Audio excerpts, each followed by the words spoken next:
Bonjour à tous, bienvenue dans le programme Stellium Start Coding. Bonjour. Bonjour à la session, bienvenue à la session de kick-off. Je vois qu'on commence à être pas mal de connectés, le temps que tout le monde arrive. Est-ce que déjà tout le monde nous entend bien? Salut Christine. Salut Dan, Anne-Charlotte, Gauthier, Anne-France. Bon, si je commence à faire tout le monde, on est là jusqu'à... 80 connectés, ça va faire beaucoup. C'est ça. Mais bonjour à tous, super pour le son. Bon, ben c'est parfait. On est ravis de vous voir aussi nombreux dans la deuxième session de Stellium Start Coding. Ce qu'on va faire aujourd'hui, ça va être plus une session d'introduction et de kick-off. Donc le principe, c'est qu'on puisse vous présenter un petit peu le programme. On va faire une petite intro sur la programmation, qu'est-ce que c'est, comment ça marche, comment ça fonctionne. Vous expliquer voilà, tout le déroulé du programme Stellium Start Coding. Et ensuite, on répondra aussi à vos questions. S'il y a des points encore qui sont... Enfin voilà, vous avez des petites interrogations, des petites questions, on est là avec Maxime pour y répondre. Donc si c'est bon pour tout le monde, je vais vous partager mon écran et on va commencer pour garder les temps. Alors, on est bon. Ok, super. Est-ce que Maxime, tu me confirmes qu'on voit bien? Ouais, c'est tout bon. Ok, super. Ah, je vais juste penser à couper mes notifs, sinon... Voilà, on est bon. Donc, bienvenue dans le programme Stellium Start Coding. Pour aujourd'hui, pour ceux qui ne connaissent pas Livestorm, c'est un outil de visioconférence qu'on a découvert en fait pendant le confinement et qu'on utilise depuis, qui est assez sympa. Le principe, c'est que vous allez pouvoir échanger tout au long des présentations et des sessions live dans le chat. Donc, n'hésitez pas à échanger entre vous, bonjour, ou s'il y a un petit problème de son, voilà, vous ne voyez pas bien l'écran ou quoi, n'hésitez pas à le dire à cet endroit-là. On monitorera que ce soit Maxime ou moi pendant les sessions. En revanche, si vous avez une question spécifique, que ce soit sur du contenu, sur tout et n'importe quoi, l'onglet questions est vraiment là pour ça, donc, parce que ça nous permet vraiment de filtrer et de pouvoir répondre beaucoup plus rapidement à toutes vos questions. Donc n'hésitez pas à le poser dans l'onglet questions qui se trouve juste à droite du chat. Ça marche pour tout le monde? Si vous voyez quelqu'un a aussi déjà mis une question qui est sensiblement à ce que vous voulez faire, ne remettez pas la vôtre à ce moment-là. Vous pouvez, je crois, interagir sur la question pour dire un petit plus, pour dire que celle-ci, c'est celle que vous voulez poser aussi. Ça permet de faire un tri dans les questions aussi les plus importantes. Totalement. Vous pouvez, ce qu'on appelle en fait upvoter une question, donc mettre un petit plus 1, et du coup, elle remontera dans les questions à poser. C'est parfait. Un petit topo peut-être sur le wagon pour ceux qui ne connaissent pas. Le wagon, c'est une école de code en fait qui a été fondée il y a 6 ans à Paris. Le principe, c'est qu'on forme de manière intensive sur 9 semaines à temps plein ou 24 semaines en cours du soir. On a 2 formations types. On a une première formation en développement web, où là, on apprend en fait à coder des produits web de A à Z. Et ensuite, on a une formation orientée data science, data analyse, où vraiment le but là, ça va être de collecter et d'analyser de la donnée, dans le but de prendre des décisions business stratégiques derrière. Donc voilà, le wagon, c'est à peu près, on est présent dans 40 villes dans le monde. Donc, on commence à être une communauté assez importante et ce mot d'ailleurs est assez important pour nous, communauté. Et c'est pour ça aussi qu'on voulait pouvoir redonner un petit peu et vous proposer un format gratuit d'initiation au développement web cette fois-ci. Donc, pour nous présenter rapidement, donc pour ma part, c'est Pauline. J'ai déjà échangé avec la majorité d'entre vous, que ce soit par mail, chat ou téléphone. Donc, je travaille au wagon et je m'occupe de la formation à Marseille. Donc, c'est moi qui suis en charge en fait, de toutes les admissions sur nos formations et toute la partie opérationnelle. Et aujourd'hui, on est rejoint par Maxime. Donc, je sais pas, Maxime, si tu veux peut-être te présenter un petit peu. Bonjour à tous. Donc, moi, il faut savoir, c'est qu'avant, en fait, je travaillais dans l'automobile et j'ai fait une reconversion professionnelle. Donc, j'ai suivi le bootcamp du wagon il y a un moment maintenant. Et maintenant, je travaille en partie en freelance et j'essaie de trouver en même temps un nouveau boulot à côté en tant que développeur. Totalement. Donc, Maxime sera votre prof à partir de la semaine prochaine, sur la partie Ruby. Est-ce que jusque-là, parce que du coup, moi, je ne vois pas le chat en attendant les questions, est-ce qu'on a des questions, Maxime? Il n'y a qu'une seule question qui a été posée, mais qui est juste, on peut faire un petit test question. Donc, voilà, ça marche, on le voit. Voilà, c'est bon. On voit ta question, Sébastien, il n'y a pas de problème. Ça marche. Après, tout le monde dit bonjour. Allez, merci, Sophie. On continue. Donc, sur le programme Stellium Start Coding, déjà, on voulait vous expliquer un petit peu d'où nous est venue un peu cette idée. Donc, ce n'est pas la première fois qu'on le lance, c'est une seconde édition. En fait, pendant le confinement, on a souhaité pouvoir permettre aux personnes en fait, de commencer à s'initier au développement web. Et on a lancé la première édition de Sterum Cloud Coding qui a très bien marché. Et du coup, ça a été un peu l'objectif, ça a été de le réitérer à la rentrée. Et cette fois-ci, on a aussi travaillé avec des partenaires donc, qui nous ont soutenus. Donc, je voulais déjà les remercier donc, grandement, notamment donc, du coup, l'APEC, Pôle emploi, la Grande École du Numérique, la Cité des Métiers, Medinsoft, 7 lieux, TechSnooper, la French Tech, Code for Marseille, Easy Partner et Payfactory qui nous ont soutenus donc, pour promouvoir cet événement. Et d'ailleurs, toutes ces structures sont engagées en fait, pour promouvoir la tech, le développement des compétences techniques et l'emploi du numérique dans le territoire. Donc vraiment, merci à vous. Et si jamais vous avez besoin d'infos sur leur structure ou quoi, n'hésitez pas à m'envoyer un message, on se fera un plaisir de les recommander. Donc sur le programme Sterum Cloud Coding, vous allez avoir 3 webinaires par semaine pendant 2 semaines. Et le principe, ça va être de s'acculturer à la tech. Donc on ne va pas non seulement apprendre qu'à coder, on va aussi avoir une vision un peu plus globale, une culture tech un peu plus globale. Et comment on va faire un petit peu faire cette montée en compétences? Et bien, on va le faire sous un format en fait de 5 sessions. Donc aujourd'hui, c'est le kick-off, c'est l'introduction. Parce que je sais que j'ai eu quelques petites questions, mais du coup, qu'est-ce qu'on va apprendre réellement? Quelles seront les compétences qu'on va développer? Voilà, je vous présente ça maintenant. Donc mercredi, on va apprendre qu'est-ce que c'est l'UX et l'UI design. Donc, qu'est-ce qu'on met dans ces nouveaux mots, un peu dans ce nouveau vocabulaire? Et notamment, on va utiliser un outil qui s'appelle Figma et qui permet en fait de prototyper une application ou un site web, c'est-à-dire en fait de maqueter, de designer une application web ou mobile d'ailleurs. À partir de là, une fois qu'on aura maquetté quelque chose, le principe, ça va être de passer de la maquette à la première page web.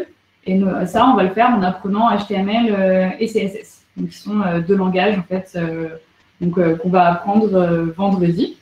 Donc à la fin, vous allez pouvoir avoir les bases, vous allez pouvoir créer votre propre page web. Donc par exemple une page profil, une petite page sur votre entreprise, etc. Vous aurez les compétences pour le faire.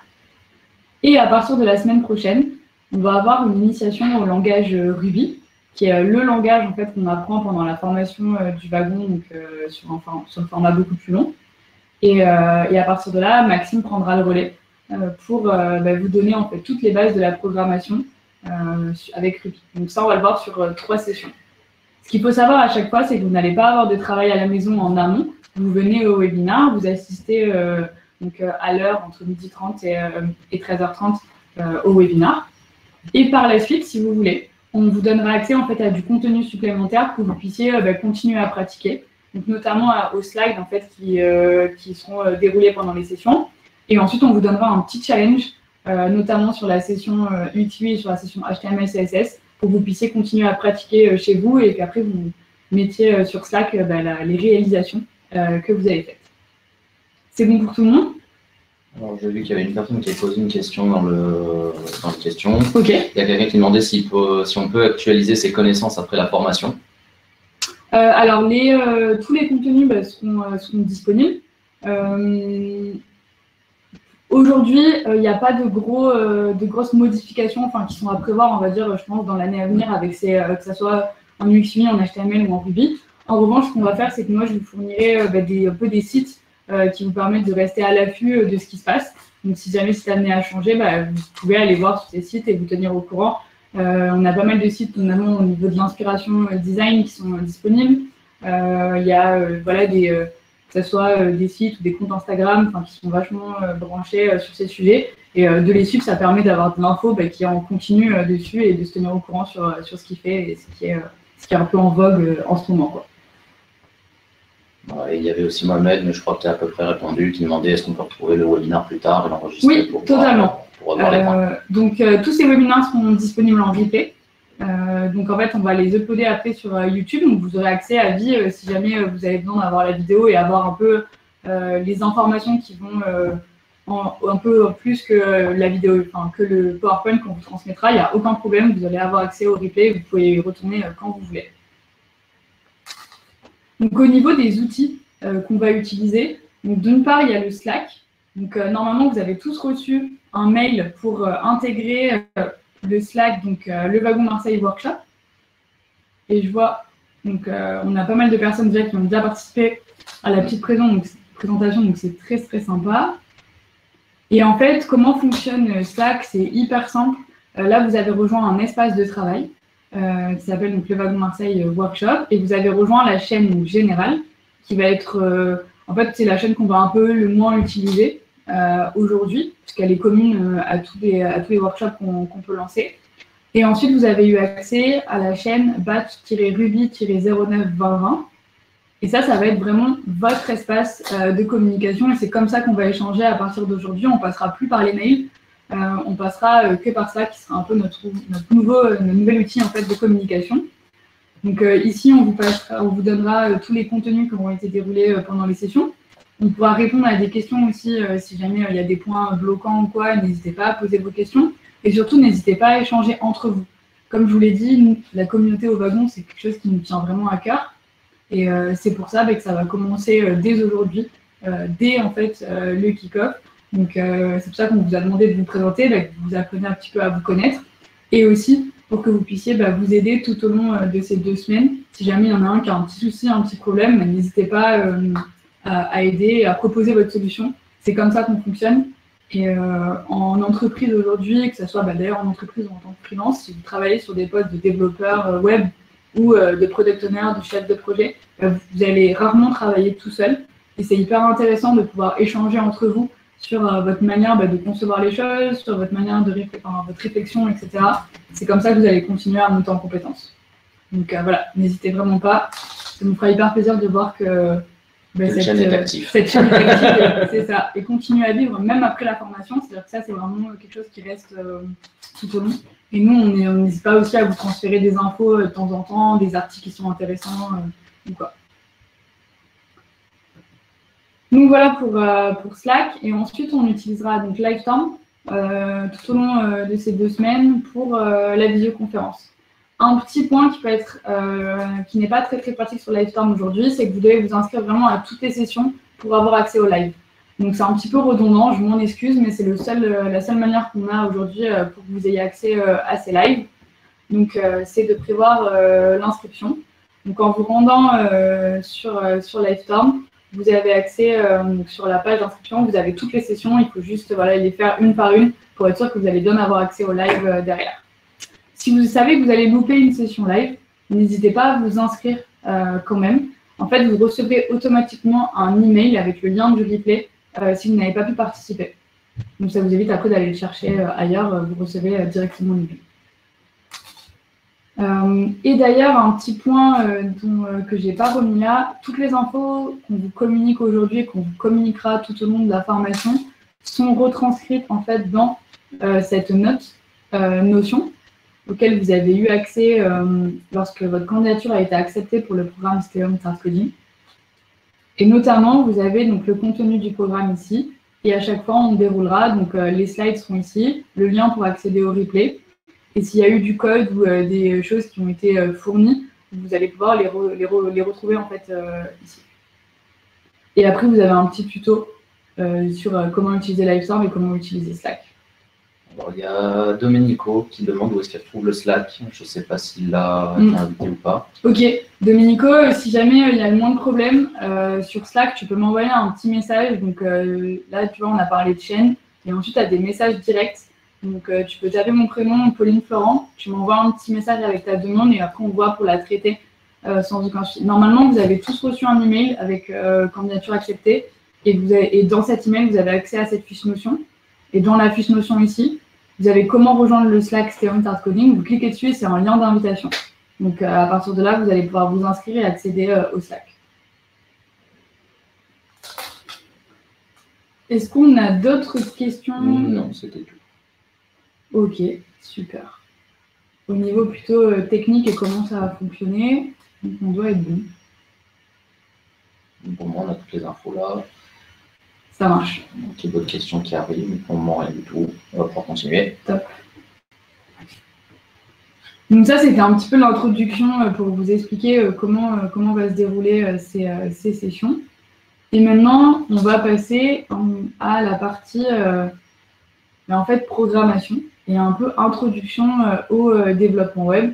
Qu'est-ce que c'est, comment ça marche, comment l'utiliser, et surtout pourquoi c'est une compétence aujourd'hui qui est un peu indispensable si on a envie de travailler dans la tech aujourd'hui. Donc, au niveau de cette introduction. Je vois qu'il y a des personnes qui n'arrivent pas à s'inscrire sur le Slack sans mot de passe, donc ça on verra après, plus tranquillement, par message privé. Je pense que ce sera quand même plus adapté, comme ça on peut continuer sur le kick-off. Et le Slack peut être vu après. Pour le moment, il n'y a rien sur le Slack actuellement. C'est ça, pas de problème. Donc, par rapport à la programmation, est-ce que peut-être, on va vous demander un petit peu votre idée. À votre avis, comment on définirait la programmation? Quelle peut être une définition de la programmation? Et Maxime, si tu veux me lire un petit peu les résultats, mettez-les dans le chat. Pas de question, mettez-le dans le chat et je vais lire tout ce qui passe. S'il n'y en a pas trop d'un coup. Les assemblages de briques. Ok.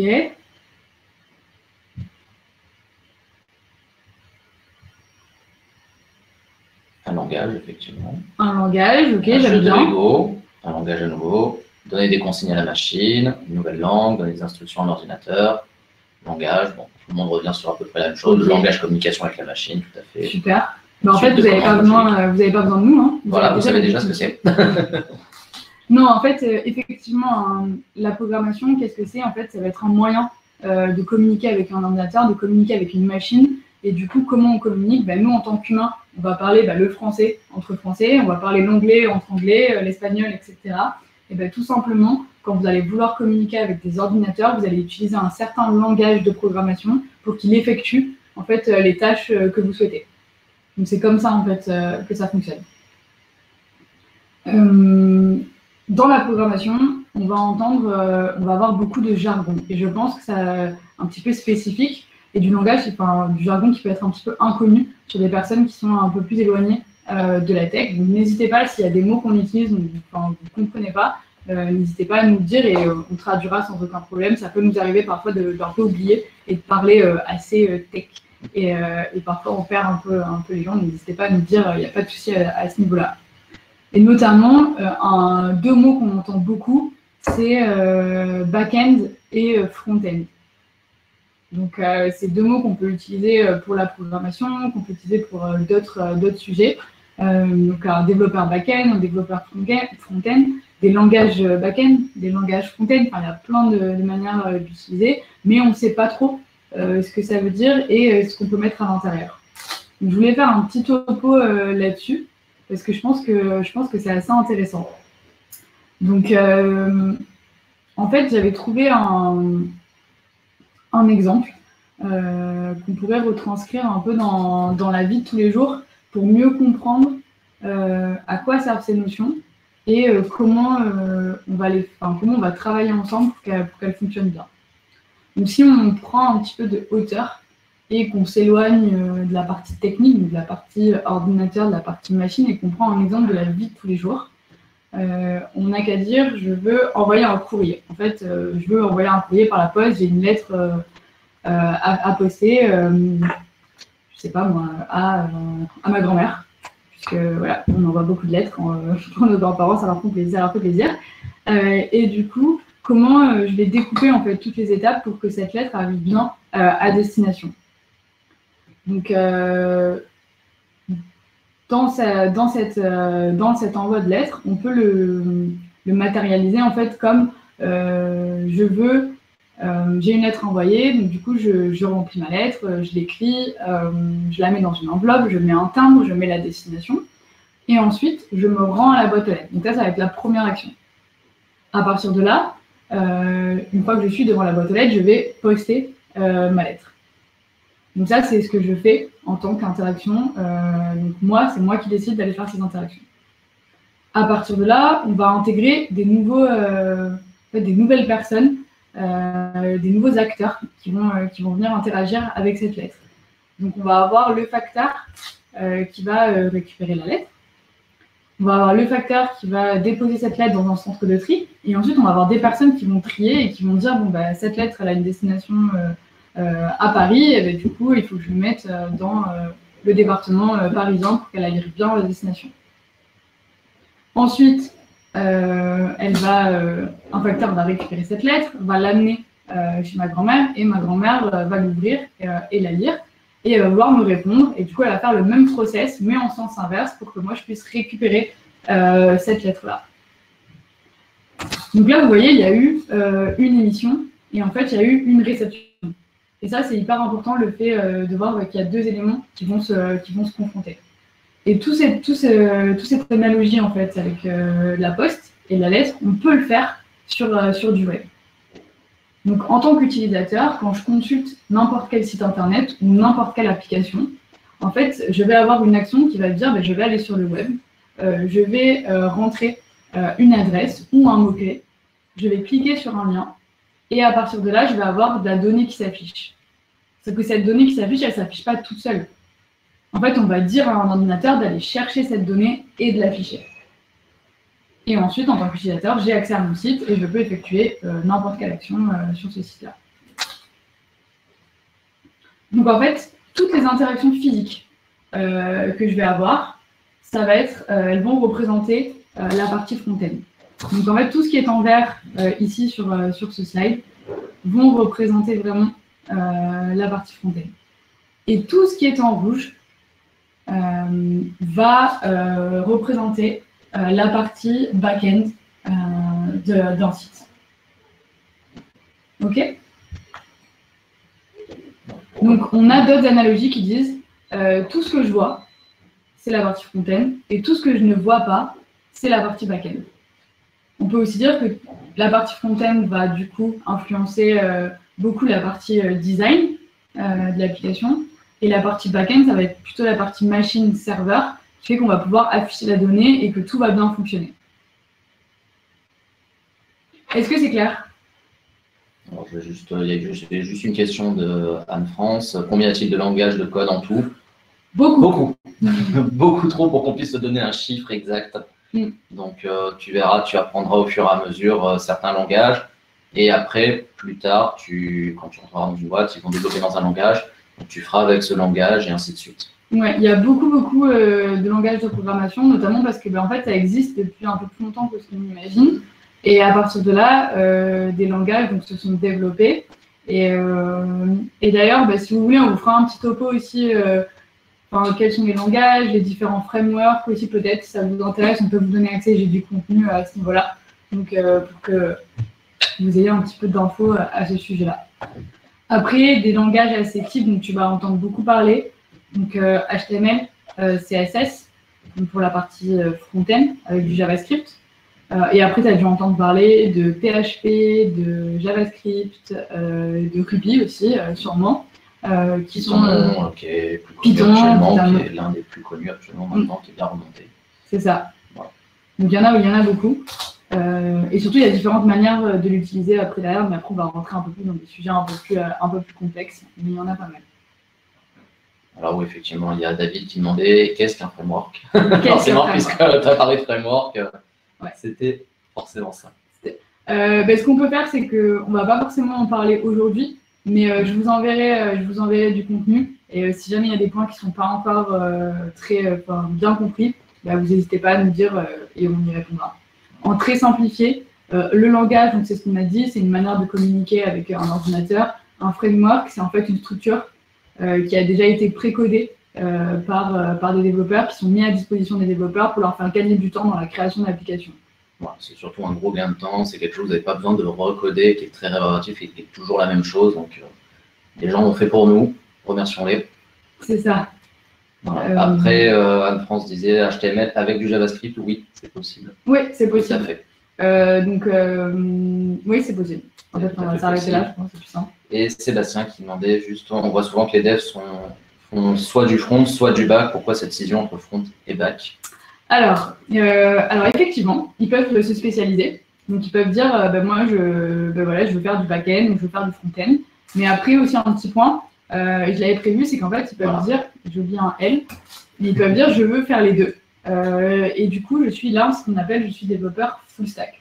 Donc, pourquoi il y a une session entre les deux?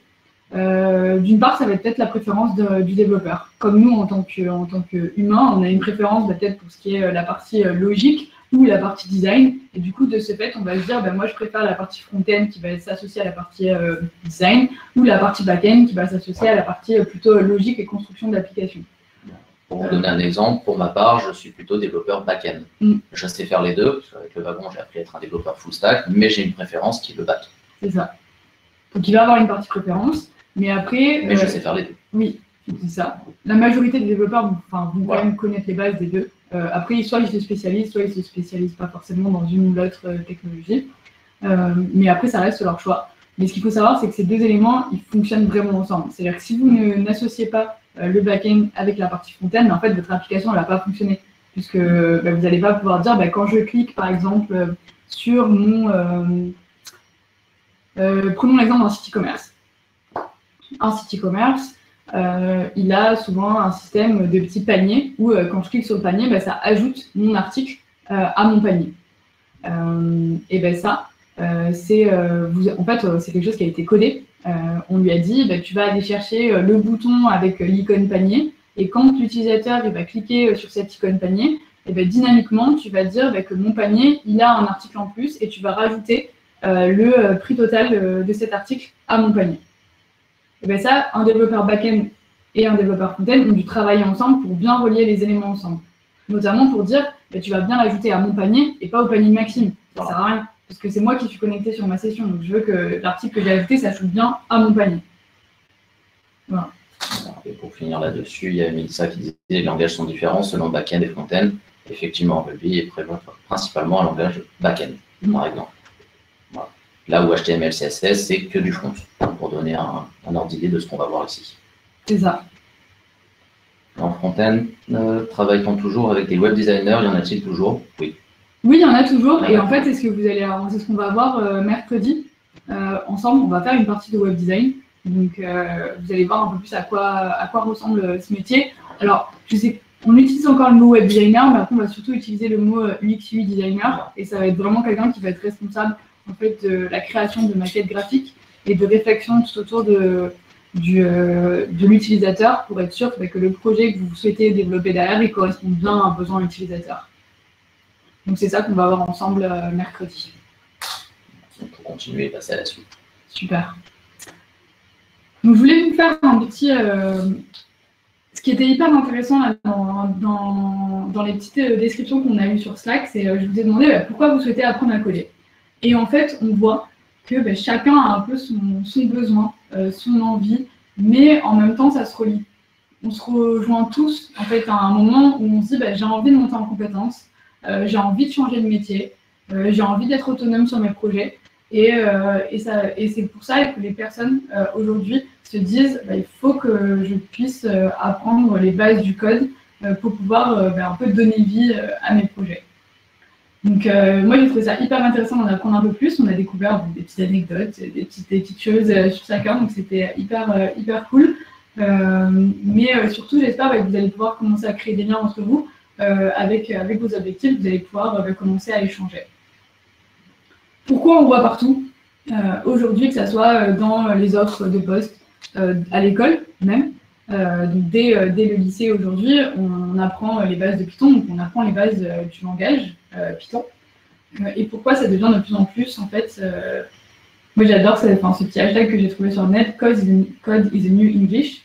Donc en fait, ça veut dire que ça va devenir un élément indispensable pour le futur et même pour aujourd'hui. C'est-à-dire que toute personne aujourd'hui qui ne parle pas anglais va être vraiment lésée par rapport à une personne qui a des bases ou qui se débrouille plutôt bien en anglais.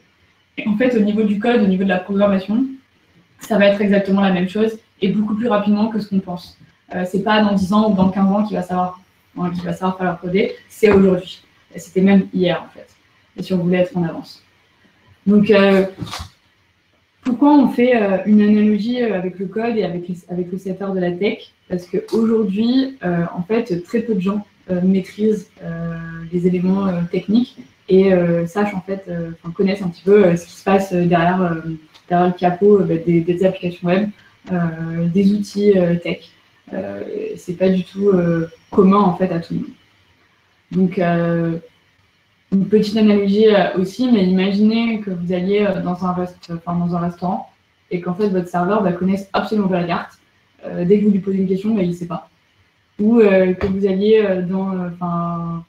que vous avez une fuite, vous faites venir un plombier et le plombier vous dit bon voilà, ça fera 500 €, mais il ne sait pas vous expliquer pourquoi ça fait 500 €. Vous voulez acheter du vin dans un magasin et en fait la personne qui vous vend le vin, en fait, elle est spécialiste en boissons sucrées et pas du tout en vin. Donc voilà, on voit qu'il y a un petit élément qui fait que ça ne marche pas, ça colle pas. Et ça va être pareil dans les secteurs de la tech aujourd'hui. C'est vraiment une nécessité aujourd'hui quand on va avoir des postes, mais même en vente, des postes de manager ou des postes dans le produit, en tant que chef de projet, chef de produit, quand on va on va devoir communiquer tous les jours avec des développeurs, de comprendre vraiment ce qui se passe et de parler leur langage. Et ça, c'est un point qui est hyper important. On a quelques questions intéressantes quand même pour voir. Alors, existe-t-il des langages full stack, type script ou autre? JavaScript, par exemple, peut être utilisé pour les deux côtés, effectivement. Lui n'est que back-end, par exemple. HTML, CSS ne fait que le front, mais il en existe quelques-uns. Mais pas des masses. Généralement, on aime bien dissocier un peu les deux. On va donc aborder les zones de clic, peut-être sur la partie UX design, ça je ne sais pas. Les zones de clic. Je ne sais pas ce que tu entends par zone de clic. Est-ce que tu parles quand tu cliques à un endroit ou sur un bouton? Vanina, je vais poser cette question. Oui, c'est ça, d'accord. Ok. Oui, on va voir en fait, on va réfléchir au parcours utilisateur et du coup, on va déterminer ensemble à quel endroit, par contre, on doit mettre un bouton pour pouvoir passer à la page suivante. Si c'est ça la question, on va le faire. Il y avait aussi, faut-il absolument savoir parler anglais pour coder? Question très importante. C'est pas une nécessité. Enfin, c'est pas. Il faut savoir le lire et le comprendre ce qu'on va vous demander, parce que beaucoup de documentation, quand vous allez continuer, beaucoup de documentation sont en anglais. Il faut au moins savoir le lire. Après, vous pouvez travailler pour des entreprises françaises et vous parlez en français, mais il faut au moins savoir le lire et comprendre ce qu'il y a d'écrit. Sinon, effectivement, ça va être un frein. En fait, le langage vraiment universel du code va être l'anglais. C'est-à-dire que vous allez souvent coder en anglais ou quand vous allez avoir une question, une interrogation, vous n'êtes pas la seule à vous l'être posée. Et Google va vraiment devenir votre meilleur ami et vous allez vouloir demander de la solution ou demander de l'aide à des personnes. Et si vous posez cette question en anglais, vous allez avoir beaucoup plus de réponses. Je ne dis pas qu'en français, ça ne marchera pas parce que ce n'est pas vrai, mais c'est juste que beaucoup de gens parlent beaucoup plus anglais que français dans le monde, et du coup, ça va être beaucoup plus simple. Au niveau de la programmation, si je prends l'exemple en fait, du wagon, sur nos formations, les cours sont donnés en français.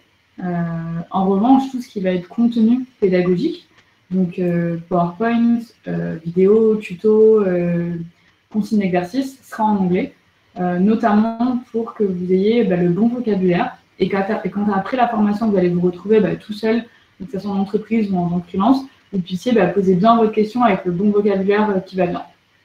On a des personnes qui n'avaient pas forcément de très très bonnes bases en anglais qui ont réussi à suivre, mais c'est vrai que ça peut faciliter on ne vous demande pas d'être bilingue et de savoir parler anglais, mais notamment d'avoir une compréhension écrite qui est assez bonne pour être beaucoup plus à l'aise en fait, tout au long de votre apprentissage.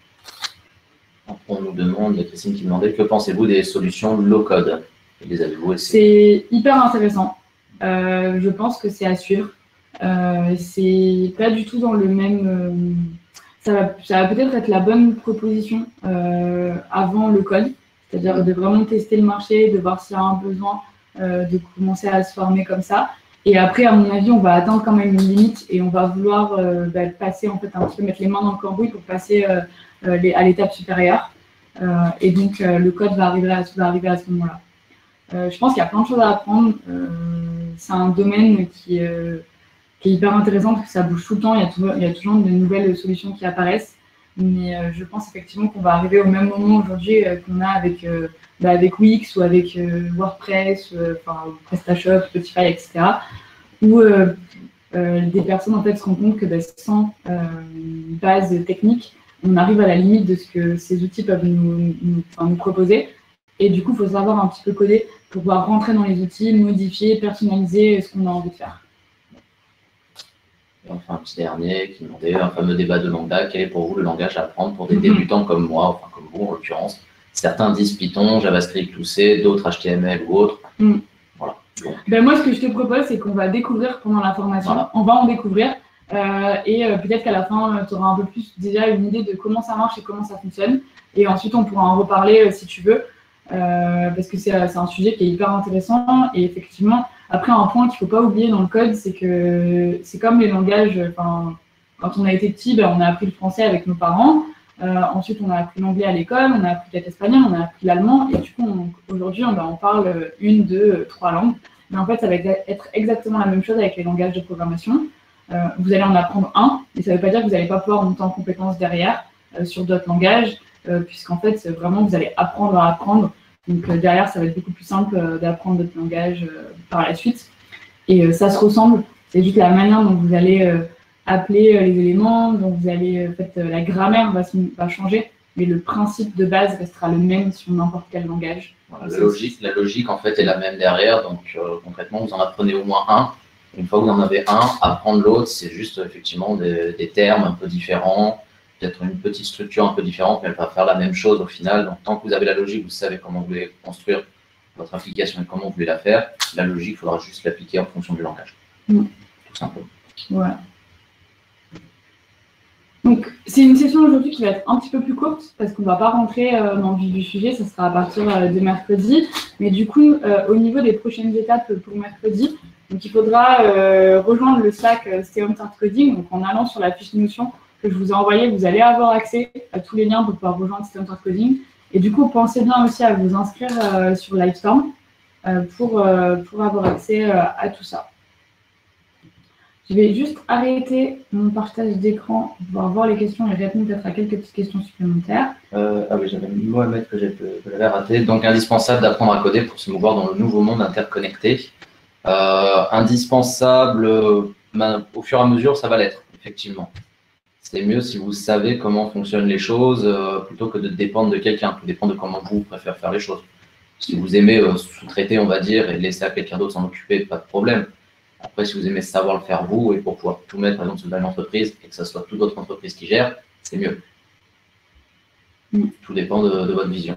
Mais effectivement, tel que le monde évolue, maintenant, tout est connecté. Le code, il y en a de partout et on ne va pas pouvoir y échapper. C'est ça.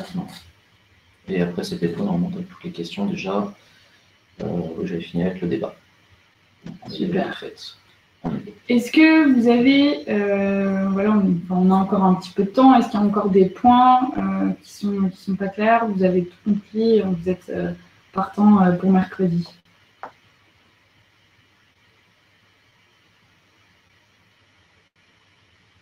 Super. Donc du coup, mercredi et vendredi, ça se passera avec moi. Donc, où on fera les bases du product design et de la création de maquettes graphiques. Et ensuite, vendredi, on apprendra à coder notre première page web. Et à partir de lundi prochain, on attaquera donc, la partie invisible de l'application avec le code avec Ruby. J'ai vu qu'il y avait une question. Ouais, il y en a quelques-unes qui sont apparues. Sarah, juste pour m'aider pour s'inscrire sur Slack. Ok, super. Pour tous ceux qui ont des problèmes sur Slack, donc vu que vous n'avez pas accès, est-ce que vous pouvez me faire un mail, s'il vous plaît, et je vous répondrai par mail dans l'après-midi. Sinon, je rappelle, c'est sur la fiche Notion que je vous ai envoyée, vous avez un lien. En cliquant sur ce lien, ça va vous demander de vous inscrire à Slack, donc de créer un compte. Et ensuite, vous allez pouvoir intégrer en fait la chaîne qui va bien. Alors, effectivement, une question intéressante pour le midi 15 et le midi 30. Yes, c'est midi 30. Il y a une petite erreur, c'est bien pour voir si vous suivez sur la présentation. Mais oui, effectivement, c'est midi 30. Donc, un point aussi, c'est que tous les jours, vous allez seront donnés en fait 15 minutes avant le lien. Vous allez pouvoir rejoindre la visio sur Slack directement. Donc, je vois qu'on a beaucoup de questions. Je vais juste revenir en arrière pour être sûr qu'on n'a rien loupé. Alors, il y avait Benoît qui demandait est-ce qu'on va voir des frameworks comme React, Angular dans la formation du wagon. On va avoir un framework qui est Rails pour le back-end. C'est ça. D'ailleurs, Benoît, je pense que tu verras vu que normalement tu rejoins la formation. Mais effectivement, on voit donc React et Angular sont des frameworks JS. Et nous, sur la formation, on spécialise en Ruby et du coup, on voit le framework Ruby on Rails, ce qui permet de créer des applications beaucoup plus rapidement. C'est vraiment genre, un vrai plus sur Ruby. On pourra en reparler d'ailleurs la semaine prochaine si jamais ça vous intéresse. Il y avait Anne-France qui demandait si on pouvait envoyer des sites à suivre pour avoir un peu des actus sur le sujet. Yes, on vous fera un petit topo. Et sur Slack, on retrouverait ça. C'est ça, je vous enverrai ça souvent en fin de semaine, je pense cette semaine, pour la partie plutôt UX et design. Et après, on vous enverra une partie code la semaine prochaine. Faut-il installer des logiciels au préalable en mercredi? Non, pas du tout. On a fait exprès, c'est que là, pendant la formation, on n'a pas le temps de faire un développement, un setup en fait, de développeur. On vous montrera comment ça fonctionne réellement. C'est-à-dire que Maxime codera vraiment comme un développeur avec les bons outils. En revanche, pour vous, c'est compliqué de l'installer à distance, donc on ne va pas faire ça comme ça. On vous donnera accès en fait, à des outils en ligne qui vous permettront de tester le code juste en se créant un compte. Et sinon, pour les sessions de mercredi et de vendredi, il n'y a pas besoin d'installer n'importe. Il ne faut pas installer avant. Je vous donnerai le nom des outils si vous voulez le faire, mais il n'y a aucune obligation en amont. Victor, tu reprends la question concernant le premier langage à apprendre. Ouais. On en reparlera à la fin de la formation, je pense que ça sera le mieux. Au moins, vous aurez déjà une petite idée de comment ça marche. Et je crois qu'il y a des infos par anticipation sur l'environnement de développement, on vient de répondre. Les frameworks utilisés, on en a parlé. On est bon au niveau des questions, je crois qu'on a répondu à tout. Figma, faut-il un compte payant? Non, c'est bon, c'est gratuit. Et quelle différence avec Adobe XD ou UXIN? Alors, moi, je connais on en juste discutera Figma. mercredi aussi, Ouais. sur les différents outils qui sont à disposition et tout ça. Ok, je vous propose qu'on s'arrête là pour aujourd'hui. On a fait une session un petit peu plus courte, mais au moins ça vous permet de rentrer un petit peu dedans. On s'assure que tout le monde a bien accès au contenu et après on attaque mercredi donc, sur la création de votre première maquette graphique. Donc sur les sessions de mercredi et de vendredi et même la semaine prochaine, vous n'allez pas forcément faire en même temps que moi ou en même temps que Maxime parce que ça va être compliqué sinon de suivre. Ce que je vous conseille plutôt, c'est de suivre le live, de regarder ce qu'on fait. Et après, vous allez avoir accès à du contenu supplémentaire pour mettre en application par vous-même derrière. Parce que sinon, ça va être compliqué de gérer le fait de faire en même temps. Mais ça sera beaucoup plus intéressant pour vous si vous participez comme vous l'avez fait aujourd'hui, c'est-à-dire poser des questions, animer le chat, etc. Et ensuite de continuer à faire chez vous par la suite. Pour que vous puissiez bien monter en compétences. Mais merci à tous de vous être connectés. Merci à vous et moi je vous retrouve lundi prochain. C'est ça. Et moi je vous retrouve mercredi et je vous souhaite une excellente journée. Bonne journée à tous. Et à mercredi, pour ceux qui ont des petits problèmes, n'hésitez pas à me faire un mail ou sur Slack si vous avez accès. Voilà, n'hésitez pas à se poser des questions sur Slack, on essaiera d'y répondre. Merci à tous. Merci à vous. Bonne journée. Au revoir.